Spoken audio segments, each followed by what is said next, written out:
Hey Faith Family, welcome to the Beyond Sunday podcast at Calvary Bible, where we go beyond the Sunday sermon to explore some rabbit holes and to bring some biblical truths to the surface.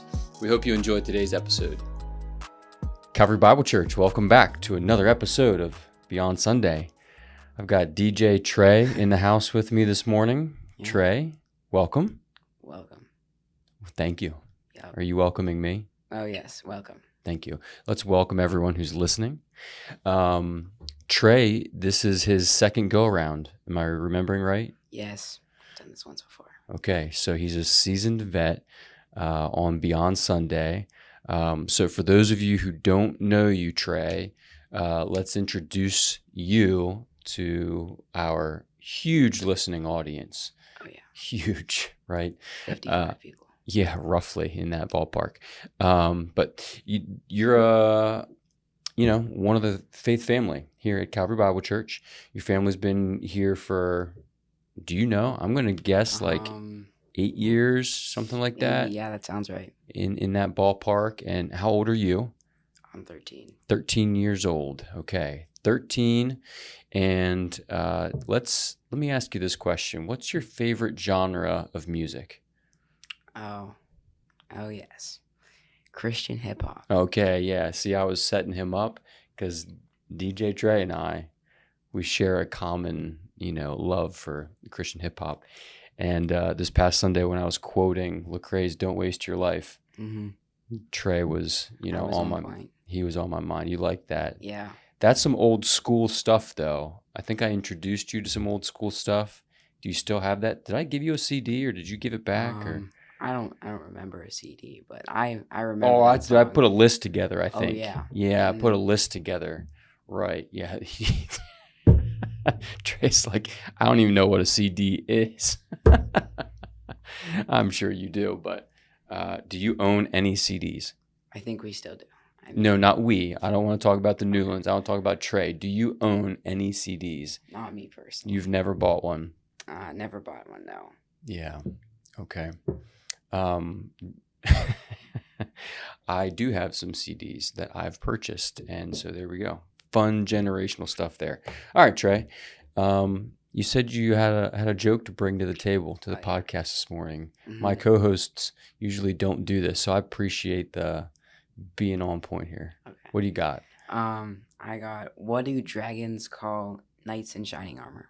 What do dragons call knights in shining armor?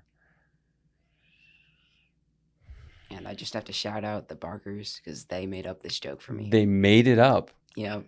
Okay. Well, then at least I think so. Good. Okay. Yeah, I mean, if you don't know who, originated with it, you might as well give credit to someone you know. What do dragons call knights in shining armor? I don't know what. Canned food. Canned food. All right, that's pretty good. All right, good deal. All right, Trey, that's great. Thank you. And we've got some questions. Mm-hmm. Here, let's do this. I missed a question from Peter Hong's sermon a couple weeks ago, right? I have that written down. Do you mind reading that for us? Sure. First question right there. So it says, could you go into more detail about how preaching the gospel could be a good way for others to try and afflict Paul in his imprisonment? Verse 17, I don't see how it could be used to afflict him, like to make him jealous that he can be out there and not him. Mm-hmm. Thanks for the clarification. Good. Yeah, a great question. And I remember having a very similar question years ago when I was reading through this. And so this was Peter's text, but I think I'm going to be okay here. And I think what I'll do is just encourage everyone to read verse 15 or follow along as I read it. So Paul, right, he's in prison. We know that, a Roman prison. And he says in verse 15, some, indeed, they preach Christ from envy and rivalry, but others from goodwill. So he just got done talking about people are preaching the gospel. They're being emboldened to kind of share about Christ and because of his imprisonment. And he says some of them who are being emboldened are like they're doing it from envy and rivalry, and others from goodwill. And then when you get to verse 17, he addresses the first group there. He says, the former, they proclaim Christ out of selfish ambition, not sincerely, but thinking to afflict me in my imprisonment. So that question there about like, how is that an affliction to Paul? Again, I'm going to draw you back to verse 15 because it says that they're doing it out of envy and rivalry. So for one reason or another, Christians are weird sometimes, Trey. So you're 13, and maybe you've seen this and maybe you haven't. But sometimes Christians can get so self-focused that even a positive Christian act like preaching or proclaiming Christ can be done from a place of selfishness. Yeah. And so we don't know if this actually is afflicting Paul, right? He doesn't say that. It might bother him a little bit, but at the end of the day, what he does say is that he's happy that the gospel is being proclaimed. But verse 15 says that there's envy and rivalry, right? He's picking up on that these people who are outside of the jail or preaching Christ, they're doing it, he's perceiving from a place of envy and rivalry. So there's some kind of like, I'm better than you, or I'm out and you're in. And, we also know that there's some like competition going on in like the early church where some people are like, they cling to a person, and so early Christian church and contemporary Christian churches, people who have a platform can sometimes be kind of enticed by that platform. And so they'll, it's like one church battling another church, or one pastor trying to outgrow another pastor, have more followers on, Instagram or Facebook or whatever. And if that's the motive, then that's not a good one. And they think it's like they're getting one up on Paul because they're out and they're kind of gaining a following potentially. And their motives aren't pure. And so I think that's probably the best way to think about how they thought they were afflicting Paul. And whether it bothered him or not, he doesn't say, but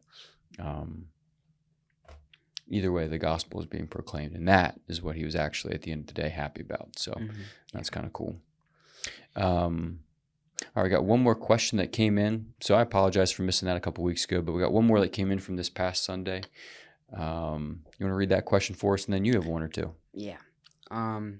It says, the wording of verse 128 has always confused me. Can you slowly walk it out, starting in verse 27, which is more straightforward to me? How is our not being frightened a clear sign to them of their destruction? Okay, good. Thank you. And yes, slowly walking it out is good. I can slowly walk through things. I need that. So let's read those two verses. And these are coming actually, if you remember, from our memory verses for the summer, right? 2 of the 4 verses here. So let me read verse 27, and then 28 is, it's unique anyway in what he's communicating. So, only let your manner of life be worthy of the gospel of Christ, so that whether I come and see you or am absent, I may hear that you are standing firm in one spirit, with one mind, striving side by side for the faith of the gospel, and not frightened in anything by your opponents. This is a clear sign to them of their destruction, but of your salvation, and that from God. So verse 28 there can be confusing because how is Paul's imprisonment? This is, I think, kind of at the heart of the question there. What I'm gathering, how does Paul's imprisonment assign to, let's just say, the jailer who is keeping an eye on him? How's that a sign to him of his destruction? Remember we talked about Ignatius at the end on Sunday, one of our early church fathers who was being taken to Rome to put in the Colosseum and be, killed by beasts, lions. And, he had courage walking up to that. And so I think for this question in particular, Paul's saying that when we face persecution and aren't frightened by it, it's a sign. Now, sometimes people don't pick up on signs. You ever know that? Yeah. Do your parents ever kind of hint at things and you don't know it? Yeah, all the time. You don't pick up on a sign, right? All of us, we've gotten like the eye, from mom or dad, and they give you a certain look and it's just a sign. And some of us are not as sharp as others, Yeah. and we don't pick up on those things. So this sign that Paul's talking about here, it's not even necessarily that they're being picked up. It is a sign, an indicator, you might say, that at the end of the day, this destruction that Paul's talking about is at the end of their life, like eternal destruction. And when you see someone stand in the face of trial or tribulation or hardship, and they have courage, it is like a sign. There's something unique about that.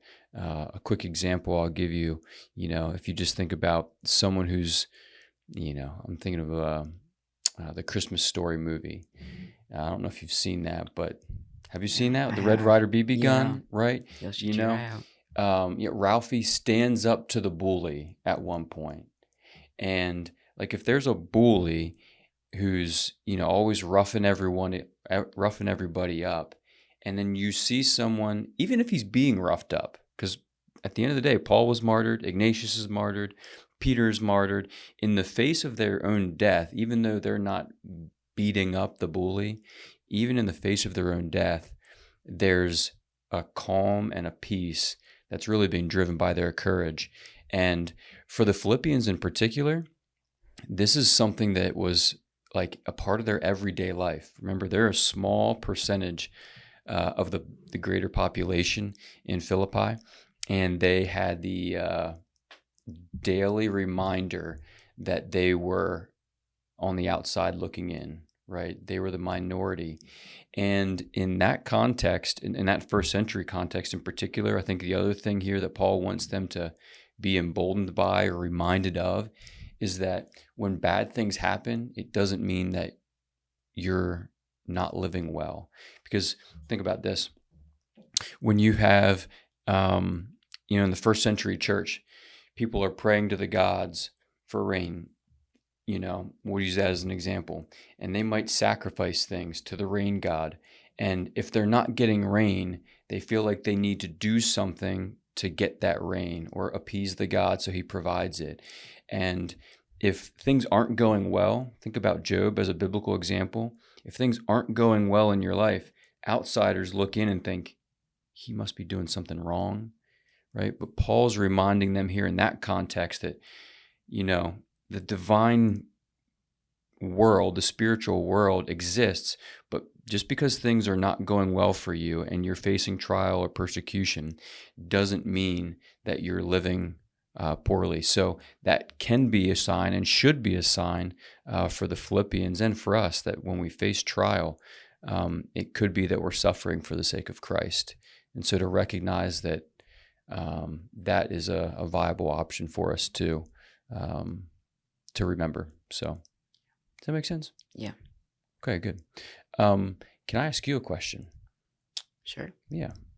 Paul says, let your manner of life be worthy of the gospel of Christ, right? Whether he sees them in person or whether he's absent.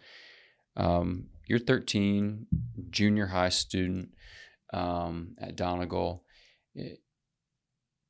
What's hard about living a life worthy of the gospel when you're at school, as opposed to when you're at the youth group at church or at home, with mom and dad? Like, I'm just thinking about our younger faith family members here, like yourself, and whether the young folks are listening or whether it's their parents. What's hard about being a Christian, letting your Christian citizenship, be known at school as opposed to when you're at home or when you're at church? Yeah, that's a good question, but I think the main thing is just keeping people accountable is really hard to do, like Mm-hmm. at school, because there's, no one's gonna keep you accountable if they don't believe like what you believe, and so Yeah. they're not gonna hold the same values, and like they're just there's not gonna be people like at church and at home. Just Mm-hmm. yeah. So you step out of line. Let's just say you let a swear word slip at church.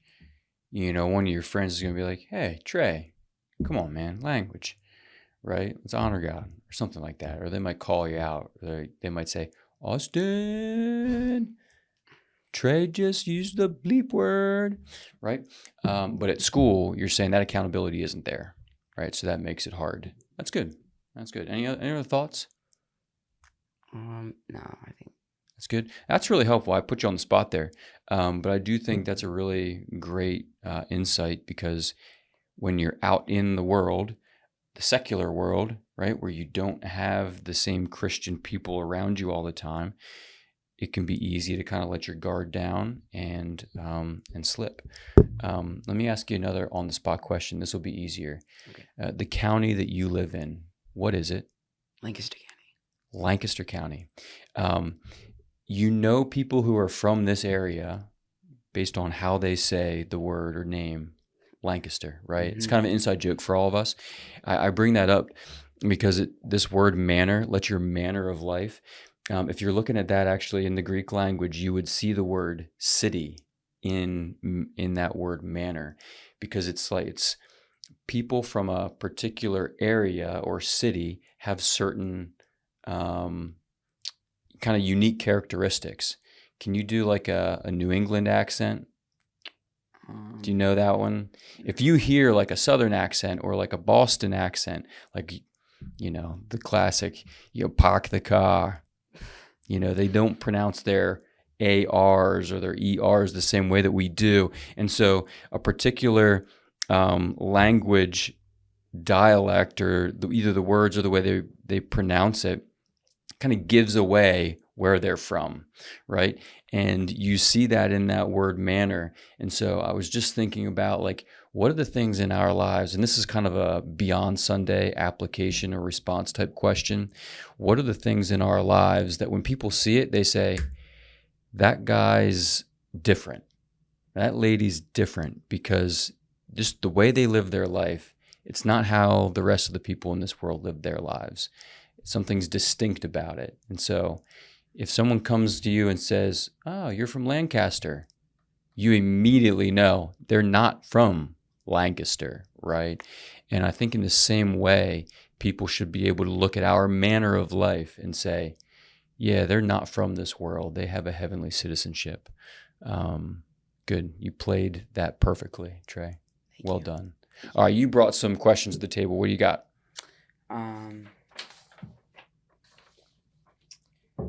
So one thing I was wondering is just, I didn't know what the level of persecution for the Christians in Philippi, like what was that level? Like, was it by Rome, or was it like Gentiles, Jewish people?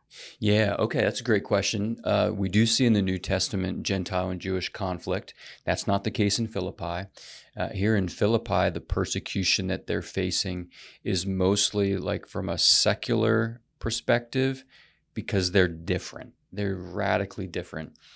So in the Roman world, you're going to worship any god that you can get your hands on, because the more gods you worship, the more chances you have of things going well for you. So you're going to worship, gods A, B, C, D, and E, because now you've got those 5 gods on your side if you're worshiping them. But the Christians, interestingly enough, did you know this?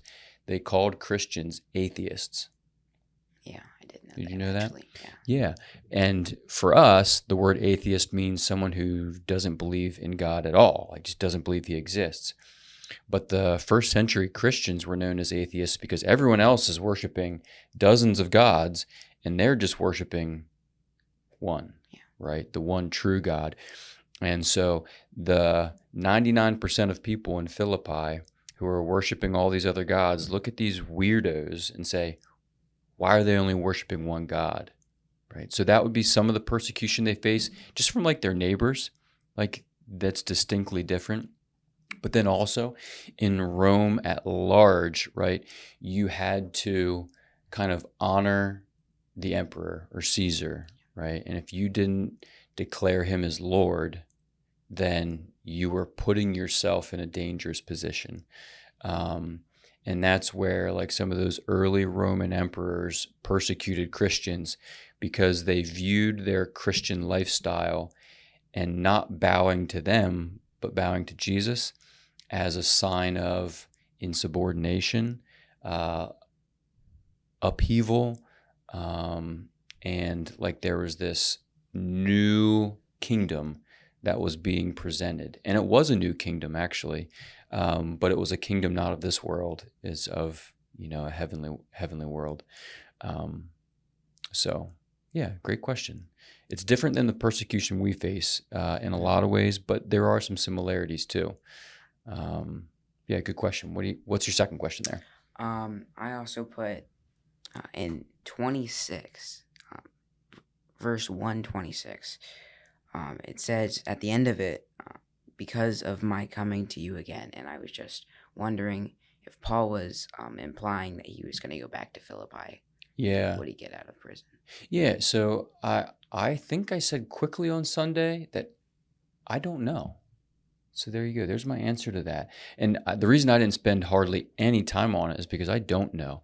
He does seem to have, it's interesting though, he seems to have a pretty strong confidence that he's going to get out and he's going to see them again. Mm-hmm.